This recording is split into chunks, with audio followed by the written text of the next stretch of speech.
Hi, I'm Dr. William Teely, and this is our video series, Resilience Now, responding to the question, what practices are saving your life? And this series is especially intended to help us as we go through the time of pandemic, just to find our own simple ways, practices, ways of living to help us get through these challenging times. So I've created a list of 10 of the things that are helping me, 10 practices that are helping to save my life. And I'm inviting you to be thinking about your own list of what are the practices, what are ways you're crafting your life that are really helping to save your life through these times. Simple things, but daily things or regular practices that are working for you. I want to show you my list again, and I suggest that we focus for just a few minutes on eating and how we're eating in this time. So I'm suggesting this is our episode number 7, eating for comfort and health for now. Just to consider for a moment that this may not be the best time to go on that fad diet that you've been planning on for a lot of years. It may be good to eat healthy, but also good to give yourself time of comfort with food. It's one of our main things that we do, at least in the United States. I know that's true, and definitely in the Deep South where I live, that's true, that we often use food for comfort. So sometimes when you're looking at the various kinds of dieting, that'll be seen as a bad thing, like we shouldn't use food for comfort. But in my opinion, during challenging times like this, just the opposite is true, that we really need a balance of eating healthy as best we can, and also acknowledging that sometimes we want to eat this or that as a direct source of comfort. So putting that in the larger category, that comforting ourselves in times of stress is actually an important strategy. It's really a help. So it's not to say, I need a gallon of ice cream tonight, but I might need a few bites. It's not to say that eating healthy is somehow now off limits and we should only eat comfort food, because eating healthy also makes us feel better physically. It even emotionally and psychologically makes us feel better about ourselves. So I'm just saying, in these times or times like these, my suggestion is that we try eating both ways, sometimes for comfort, sometimes for health. So that's my 7th suggestion on the list. Number 8 is meditation practices that fit you for now. So I just want to suggest this is probably not a time to try that very physically demanding form of yoga that you've always thought would be interesting. It's not a time to go on a 100-day silent retreat when you've never meditated before. This is a time to find the kind of meditation practices that work for you in this time. So that might mean shorter periods instead of much longer. It might mean walking meditation more than sitting meditation, or doing a moving meditation like yoga or Tai Chi for you. It could mean the opposite. It could mean you've never felt like you had time to really just sit and be, practice inner stillness. And in this time, you're finding that you not only have the time, but the desire just to let go of everything and practice being without so much doing. So, there's such a wide variety of ways of doing meditative practices, practices that bring us to our own sense of centeredness. So my challenge for you is just to be looking for the meditation practices that are for you in this time.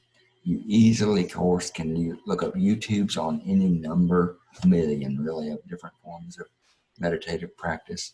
But the idea that you're taking time on purpose to come to center seems to me like such a right thing to be doing in these days. For me personally, every single day, I need practices that help center and ground me. Practices that are simple and easy that I can do within myself. And I've listed some other practices during this series, but meditative practices in particular that bring me to my own sense of center are really important for me.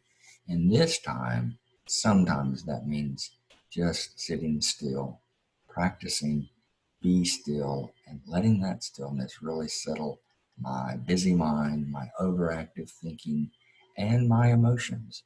when it feels like a circumstance like a pandemic has changed our lives so much. Finding that sense of unchangingness that is down in the midst of our inner being can be such an important help. So that's the next one. After that, I want to suggest another version of meditation practice, and that is doing practices in community.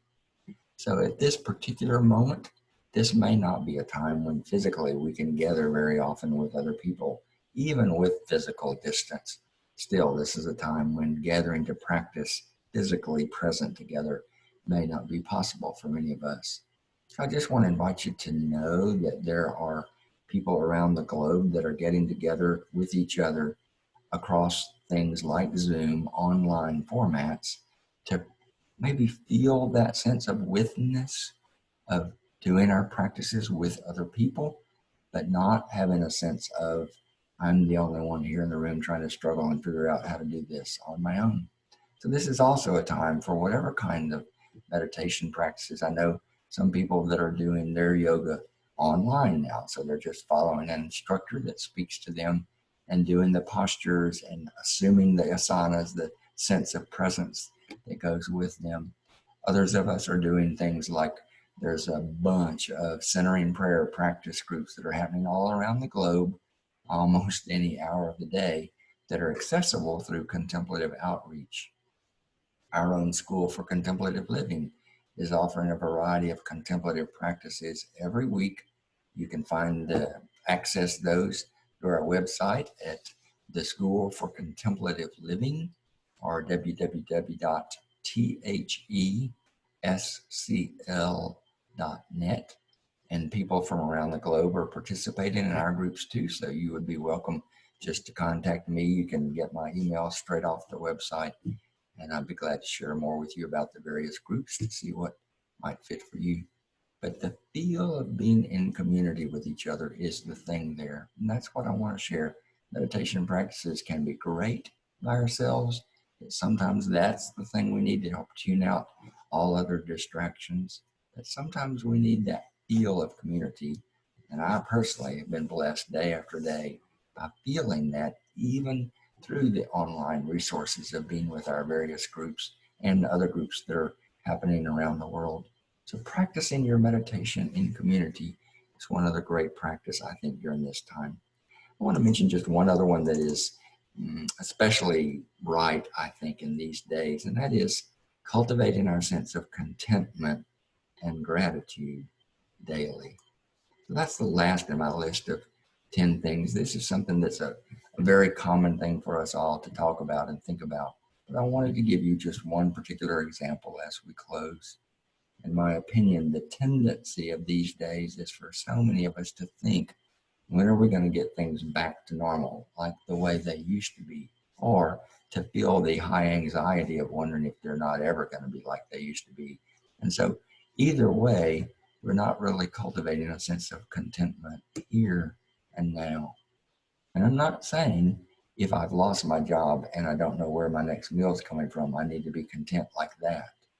But even within our very real human needs, there's always a way in a given moment to find a moment of contentment, of just being here right now with this breath, with the gift of life that is provided breath by breath, without any earning on our part or any work or effort, that is just here.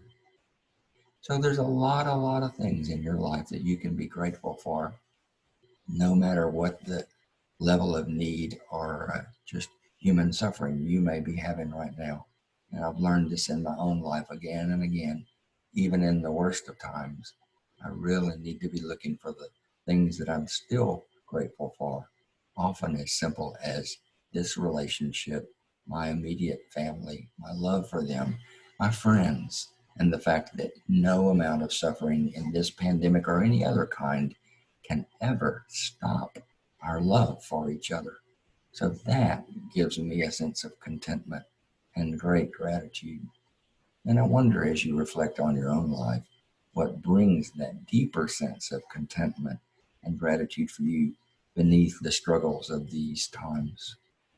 So keep building your own list. Keep asking, revising, being curious about what practices are saving your life in these days. Thanks for joining me for this series.